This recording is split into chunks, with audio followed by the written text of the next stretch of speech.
Welcome, everyone, to the case study. This is where we're going to talk about challenges that happen in the construction industry and have more or less a video lessons learned binder for others to be able to learn from in case this particular type of thing might be happening on your job site. Unfortunately, our guest today is not able to attend. Corey Coleman is an amazing friend of mine who works with ACOM, and they have him out of the country, and his internet was not going to be stable enough for us to be able to have a conversation. So that means you get me.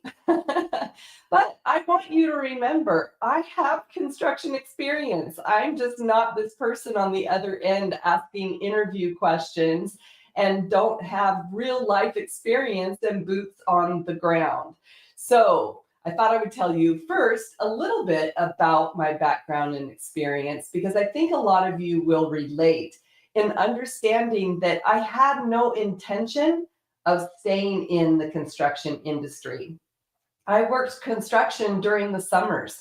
My dad was a 140G blade operator. My mom was a school teacher. So I think that's why I became a construction teacher. But I would work basically cleaning windrows for my dad as he would grade, which he was pretty fast. So I would run all summer long picking debris out of those windrows. And so when I was doing that, of course, I had the protection of my dad. But then I spanned out a little bit and was able to start really my first job on my own as a flagger. And I learned immediately respect for those people just standing there with the sign. There's a lot of hard work. It goes into standing in one place all day. So it's really hard on your feet, really hard on your back. And that asphalt pavement is a lot hotter than it is outside. So there's a lot of challenges that go to that. And during the summer, you're in some time frames where a certain amount of work really has to get done in a certain amount of time. And so you're working 12, 14-hour days with asphalt trucks hauling in paving so that they can get their work done when it's cooler at night or what have you. So I learned really fast I didn't want to be a flag girl for the rest of my life. So the following year, I became a laborer and I worked on a rock crusher for Kiewit Construction. And on that rock crusher, we dealt with having no sprinkler or water system the entire summer. So I was breathing dust. I did have a friend on the loader who was very kind to me and would always tell me when he was going to drop a load so that I could get out of the way for any dust that was going to be coming that way.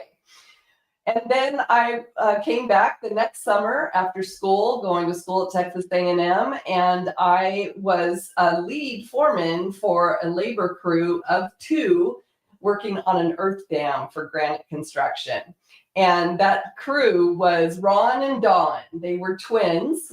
Ron had red hair, Dawn had dark hair. And if it sounds like the Three Stooges, you're right. We had so much fun, and they were like an old married couple, but it was truly a great relationship builder. Definitely helped me in my facilitation and mediation skills between the 2 of them. And then after that, I moved on to working. Where did I go after that? Oh, that's right. So I was going to finish. I was done. I was done with construction, but I graduated and found out that working in agriculture was not going to be giving me a very big salary. And so I thought, well, if I go back and work construction, I can be in this job that makes really good money. It's a little hard, but I can push through, pay off my student loans, and then go into equine studies, which I love. And so what happened was I worked out on the job site at a prison project for 2 years as a laborer and an equipment operator, and it was miserable. They had the most snow in that area that they've ever had, 8 foot of snow, and that snow turned into mud, and we had to work through all of it, and it was miserable. I was out there with about 400 men. There was about 4 other ladies that were working out there. And so every night I would come to the parking lot and there would be flowers on my car or notes on my car, usually from anonymous men. And those seem nice things, and I'm sure they were done with good intent. But when you're the only woman on a job site of 400 men, it can start really wearing on you, especially when the blue rooms aren't as clean as they need to be, and there's some not very nice pictures in there. So that experience was what I had there before. The senior construction manager of that project had also graduated from Texas A&M, and he was a Curie International. My dad went in to hustle some work and was wearing a Texas A&M jacket. And Curtis Allen looked at him and said, "Where'd you get that jacket?" He said, "My daughter graduated from Texas A&M. She has a degree in animal science, and she's working as a laborer for McCarthy Brothers out in the field." And so Curtis drove around for 4 days. He found me. He offered me a job as a field engineer in the construction office. I had no idea that this was even a thing. And I really had no idea that Texas A&M was, at the time, one of the #1 construction management schools in the nation. So this was an amazing experience for me. It really changed my life. In that experience, I was a field engineer. I worked on the electrified fence. I worked on the wastewater treatment facility, and I worked on all underground infrastructure for electrical. Then when I was done with that job, I decided, you know what, this is kind of what I'm good at. This is what I like. I like organization, management, administration. I love documentation and being able to research and document what's going on a project. So I was offered the opportunity to be an assistant field engineer on the Corcoran Correctional Facility. So it's the first California substance abuse facility that they were going to be creating. And so I went down again, bid package 2-6. So it was all earthwork and underground electrified fence. I was there doing that for about 4 months, and they needed to separate my bid package with another bid package that was having a lot of trouble. Because of my ability so far to prove how good I was at documentation or how much I enjoyed it, they put me on this other bid package 10, low voltage controls, because it was going to require a lot of documentation. It went into legal very soon after we finished the project.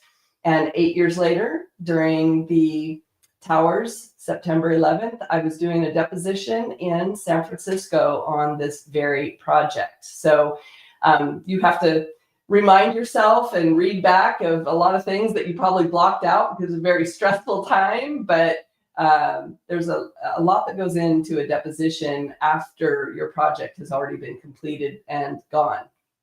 So with that, just really started off into construction management. I've been a construction manager, project manager then for companies, mostly Kitchell, CEM. I've been a 3-treader over there because I had a baby and kind of stepped out and did facility director for a while for some school districts, and just had really an opportunity to have a variety of experiences.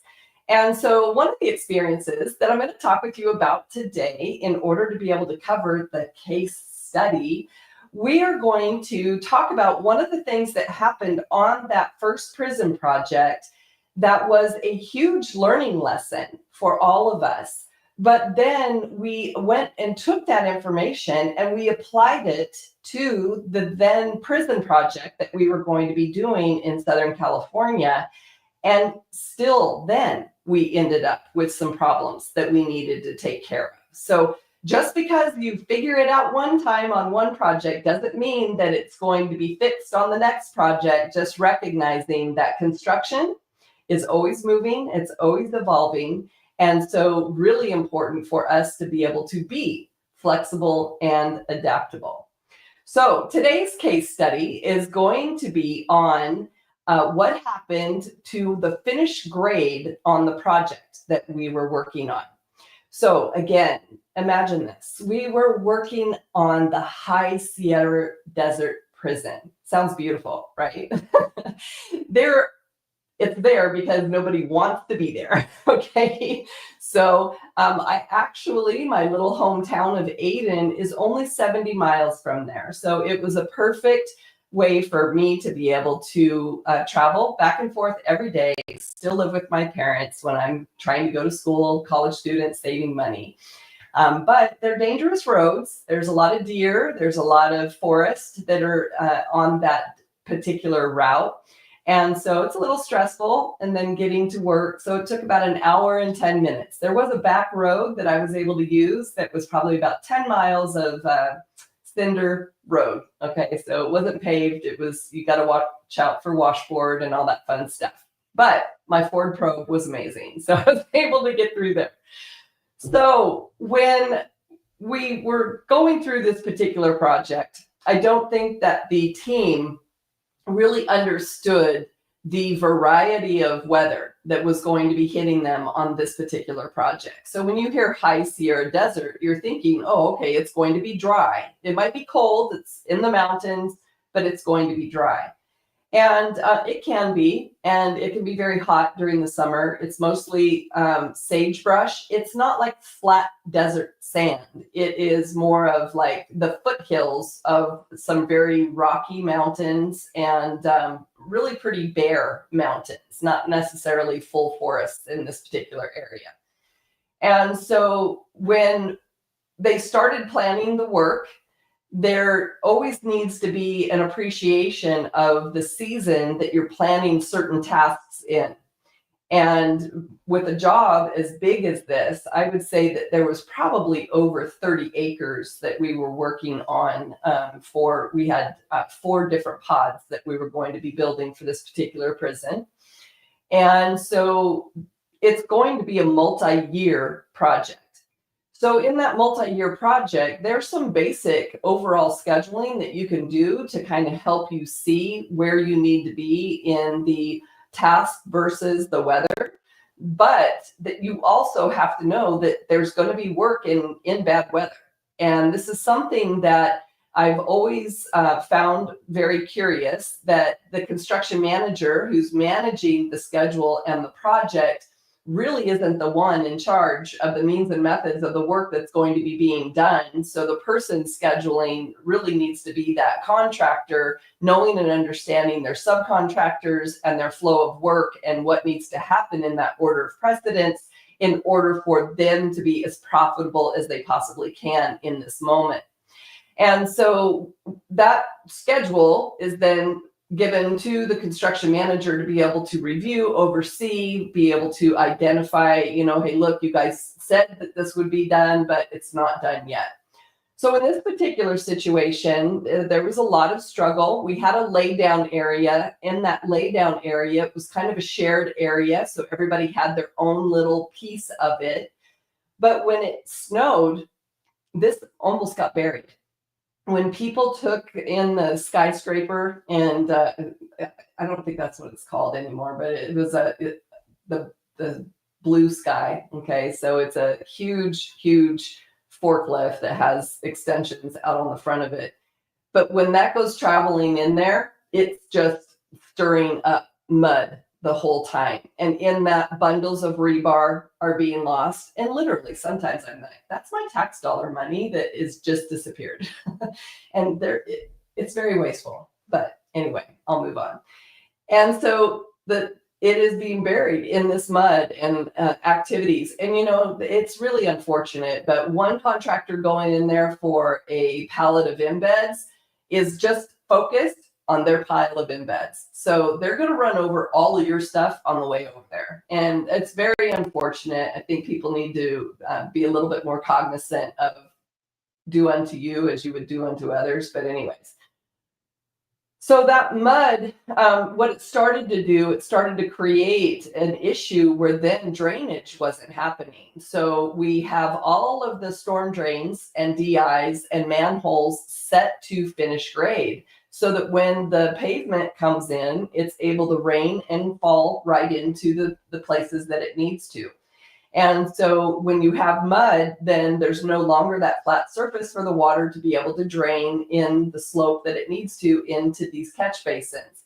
So they have people out there with backhoes, digging holes, trying to move water around, trying to get out of this mud mess that was throughout the entire site.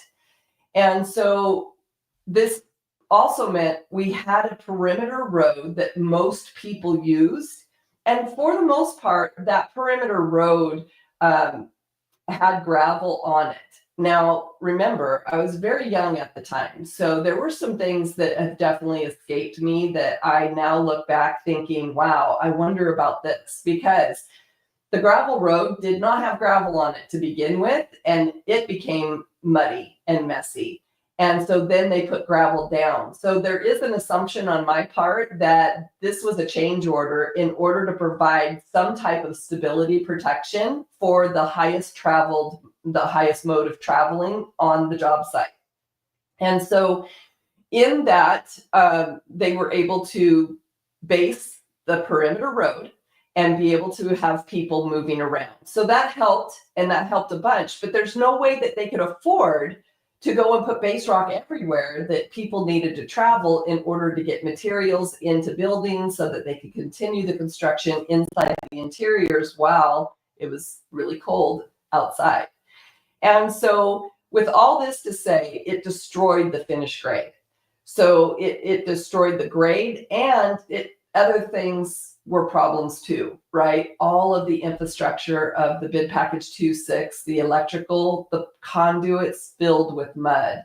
That meant the manholes filled with mud. That meant the storm drains were filled with mud. It was horrible. Again, 8 foot of snow, it melted, 3 foot of mud. It was miserable. And also probably took longer to dry because of all of the activity that was keeping the water moisture in all of this. And so with that to say, that's the challenge. And that was a very expensive challenge, because in that, other things happened. So when they did finally dry everything out, then they had to go back and do the finished grade. But to do finished grade, you can't just take a blade now into these very confined areas and be able to meet the slope and the elevations that are necessary. And so we had big equipment working in small spaces, which meant that you had dinged up corners of buildings that needed to be patched. Sometimes you had to drag and scarify the dirt before you could go through and do a nice clean finish, and the blade that's scarifying would pull up the underground utilities. That was not pretty. That was a bad one. But those are the kind of like incidentals that happen in a situation like this. So this is mostly while I was out in the field observing a lot of this. And then when I moved into the office as a field engineer, I really was packaging mostly closeout and closing out each of the individual bid packages, since I was a local. And I was working directly with Curtis Allen, and he was my mentor for the time that he was. He ended up getting a brain tumor, and believe it or not, 25-year-old Corey was the last one on that $250 million project, closing it out with about 6 OSA inspectors and a superintendent that smoked cigars, who basically held my hand through the whole thing.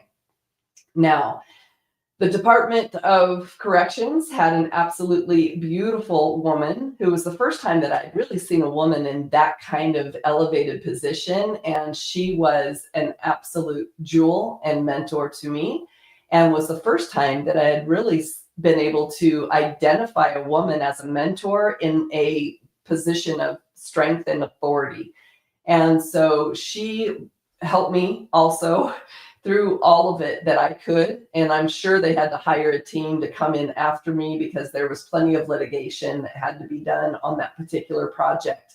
But then, as with construction, you move to the next job. So I moved to Corcoran And we went to the California Substance Abuse Facility. This was now a $350 million program because they were designating an area for rehabilitation. Looking back, it doesn't make a lot of sense to me. These were really hard criminals. I mean, Corcoran is the hardest of the hardest. So it was, these guys aren't ever getting out. So I don't know what kind of rehabilitation was taking place or is taking place there, but hopefully it's amazing. But I know the job was, and I know the job was something that was a repeat or a copycat design from the High Sierra Desert Prison. So they were able to take basically the same design system and move it over onto another piece of property, which was right next to the original Corcoran prison that's already down there. And so this was different because we didn't have snow. We knew we weren't going to have snow in this particular situation, but we get rain and it has a winter and all of that. So there were some protective measures that they wanted to take in order to be able to avoid some of the costly overflow that happened on the original project. So one of the things that they did is they, when you were paving, there's the option of being able to have 2 layers of paving, or a layer and then petromat and another layer of paving. And so what they chose to do then is say, you know what, we're going to have 2 layers of paving. Let's put down that first layer of paving on that perimeter road. Then everybody can tear it up. They can do whatever they want, but they will have clean access. And then we'll be able to put that second layer of paving on at the end of the project. And then everything will look beautiful, polished, and clean, and we'll have a great project. And this was a beautiful transition from what we had experienced on the first project. However, when you change one thing, you have to look at everything else. Okay, so the focus was so much on the impact of the finish grade and the weather impacting that grade that a lot of people didn't look at the finish elevation of the finished systems. So the storm drain, the manholes, all of that. And so what we ended up having to do is it cost a lot less than having to go in and regrade the entire site, which is what had to happen on the original project. Is the manholes had already been installed to finish grade in the middle of the road that was only going to be paved half of the asphalt level of the ring or collar on the manhole.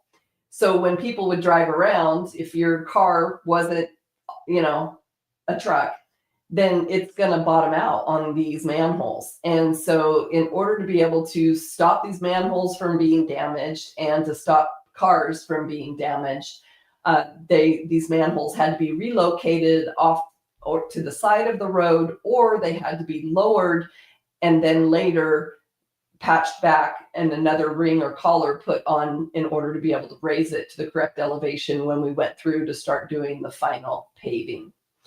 So these are the kind of challenges that happen. I'm sure by now they've figured it out because that was a really long time ago. I would say 25 plus years ago when I was able to do that work.